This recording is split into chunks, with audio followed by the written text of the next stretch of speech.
बात हो जनता की या मौसम हो चुनाव का, मुद्दा हो देश का या दुश्मन पर प्रहार का, हर खबर की होगी मुकम्मल पड़ताल। मांगेंगे सबसे जवाब, उठाएंगे हर सवाल। खबर के हर पहलू पर बजेगा नगाड़ा, क्योंकि यह है जनता का अखाड़ा। नमस्कार, मैं हूं आनंद नरसिम्हन।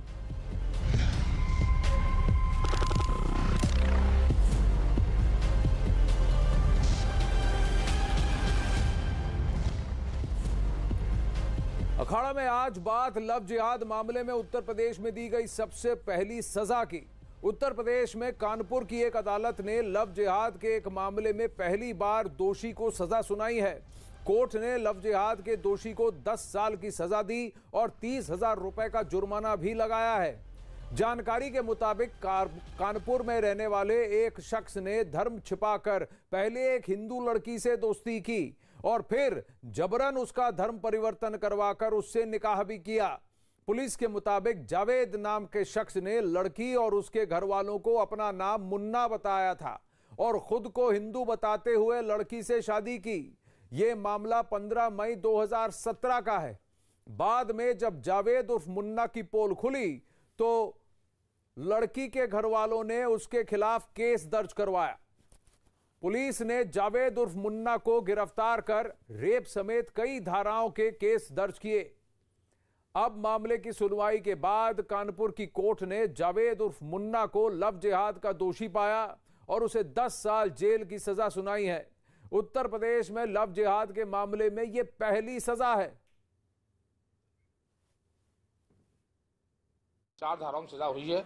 363 में 5 वर्ष और 5,000 का जुर्माना, 366 पे 7 वर्ष की सजा है, 7,000 का जुर्माना है और 376 में 10 वर्ष की सजा, 10,000 का जुर्माना है और 501 में 8,000 की सजा, 7,000 का जुर्माना है। ये सभी सजाएं एक साथ चलेंगी और इसमें विशेष बात ये की गई 357 CRPC के प्रावधानों के तहत कि अगर पीड़िता अपील में वो लोग नहीं जाते हैं तो पीड़िता को 20,000 रुपया जुर्माने की अवधि से दिया जाएगा।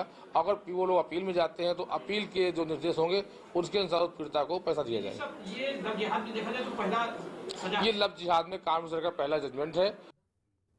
पहला जजमेंट तथ्य के आधार पर बच्ची भी छोटी थी, उसकी उम्र कम थी, उसको बहलाकर फुसलाकर अपना नाम आइडेंटिटी गलत बताकर उससे निकाह किया, उसके धर्म को परिवर्तित किया।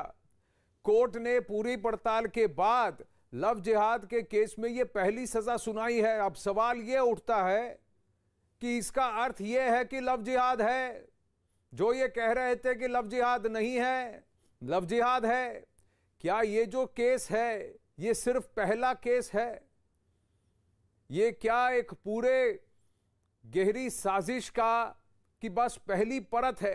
क्या इसकी बहुत सारी परतें हैं? क्या ऐसे अनगिनत केसेस हैं जो अब आज उजागर होंगे? क्या उत्तर प्रदेश जैसी सरकार, असम की सरकार और कई अन्य राज्य जिन्होंने कन्वर्जन पर और इस तरह के बहला फुसलाकर शादी करने के तरीके, धर्म परिवर्तन के नुस्खों पर अंकुश रखने के लिए कानून बनाए हैं, क्या आज वो सारे राज्य सही ठहराए जाते हैं? हमारे साथ इस वक्त विश्व हिंदू परिषद के श्रीराज नायर हैं, पीस पार्टी के शादाब चौहान थोड़ी देर में जुड़ेंगे, बीजेपी से समीर सिंह जुड़ रहे हैं और समाजवादी पार्टी से भी राजकुमार भाटी जुड़ेंगे। लेकिन श्रीराज नायर जी, मैं आपसे जानना चाहता हूं, ये लव जिहाद की जब बात उठी, ये 2009 में केरला में, तो 2008-2009 से ये बातें चल रही हैं। ये कोर्ट में और केरल की सरकार ने इसको संज्ञान दिया था, इस टर्म की बात की थी लव जिहाद की। ये कोई पॉलिटिकल टर्मिनोलॉजी नहीं है। लेकिन आज जाकर जब ये पहला कन्विक्शन होता है और सेंटेंसिंग होती है, तो क्या कहीं ना कहीं ये समाज में ये कुरीति चल रही है? ये प्रश्न मुझसे है? जी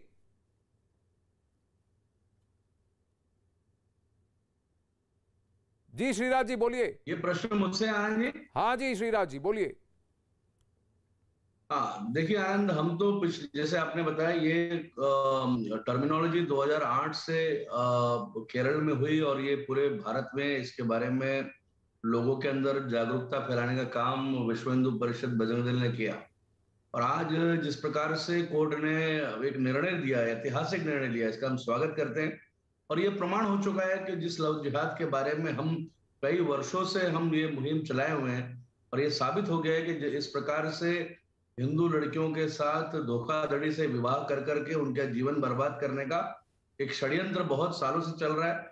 उद्देश्य केवल यही है कि हिंदू लड़कियों से शादी करें, उसमें 3-4 बच्चे पैदा करें और उनको छोड़ दिया जाए और हर व्यक्ति नए नए 4-5 मुसलमान पैदा करे और देश की डेमोग्राफी, देश की जनसंख्या को प्रभावित करने का ये मूलभूत षड्यंत्र था और ये है, चल भी रहा है। आज की तारीख में विश्व हिंदू परिषद बजरंग दल पूर्ण रूप से लड़ रहा है इसके खिलाफ और हर घर में, चाहे वो कहीं भी किसी भौगोलिक क्षेत्र में रहते हो, हम इसके लिए अवेयरनेस बनाने का पूरा प्रयास कर रहे हैं। और आज ये जो निर्णय लिया है, कोर्ट का निर्णय है, ये स्वागत योग्य है और इससे भी हमारी मुहिम को लाभ होगा और हम इस मुहिम को सब दूर पहुंचाएंगे।